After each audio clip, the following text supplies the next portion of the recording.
Amy looks like she's from the Matrix today.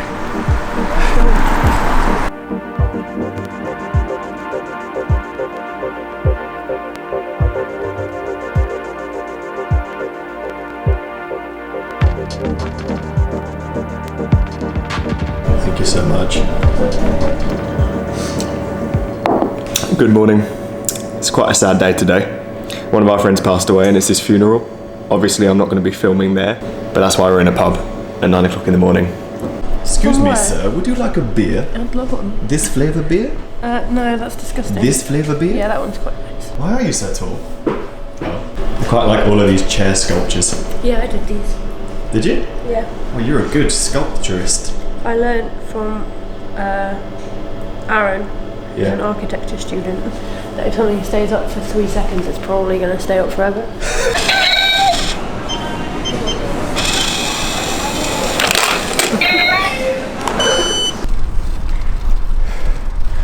Costume change.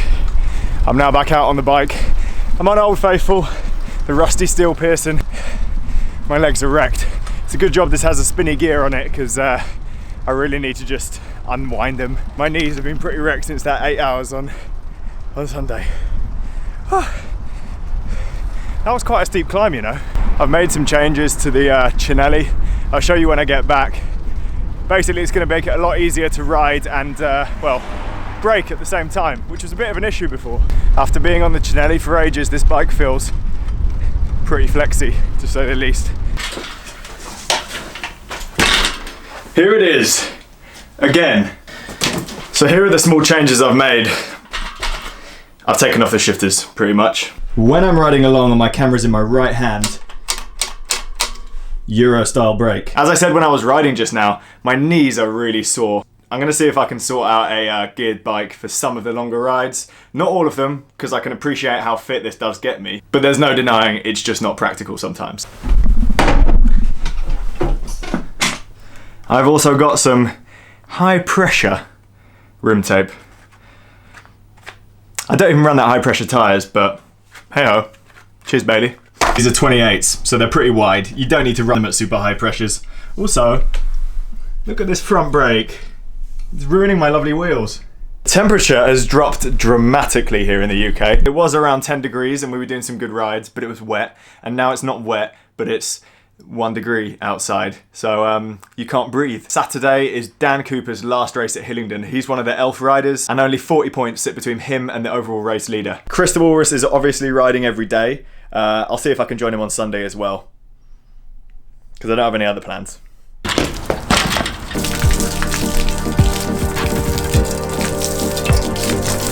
Clean. Beans. Coconut milk. Whoa. My neighbour had this. This is a huge bag full of bags.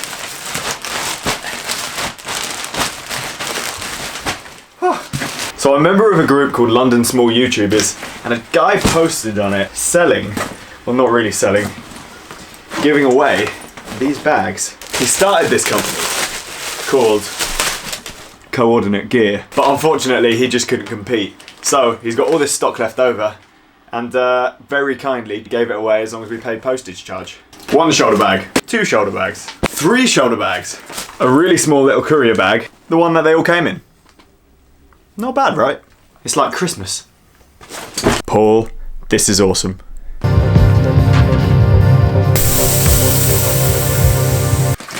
I thought I'd take this chance to answer a question that I've had on a couple of videos. The insulating tape did work.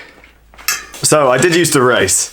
I did it for about 4 years and it was a huge part of my life. The question I've been asked quite a lot is, why did I stop? And it's for a few different reasons. Where's the hole? Where's the hole? Where's the hole? When I started racing, I had no intention of doing it to a very high level.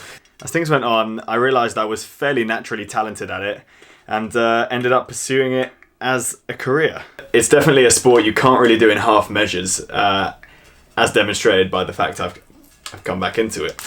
I reached a point where I was physically good enough to race with the best in the country, but I was never mentally as strong as the other riders. I knew I didn't quite have the drive at the time. Once I reached my 3rd season and things were getting pretty serious, I found myself working for my team a lot more. I'm a pretty light rider, so British racing maybe didn't suit me at the time. I wasn't getting the results that I wanted, but equally, when I did come 2nd in a race, I didn't really mind, and that's a problem. After a couple of pretty bad crashes in races and actually just out training, I got hit by a car in Spain while on training camp. I eventually cracked a tiny screw. It's probably off something important. I was 21, 22 at that point, and I'd missed out on a lot of normal stuff.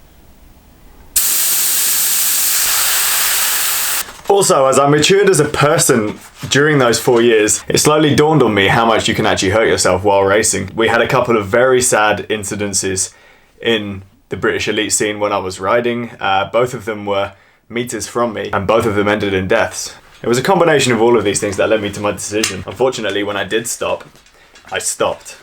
I sold all of my bikes, all of my kit, bar one set of Pedal Heaven stuff, just as a reminder. Why is there white powder coming out of this stuff? Basically, that was definitely a mistake. I mean, it funded the big trip to India and all of that, but I'm now having to reaccumulate all of that stuff.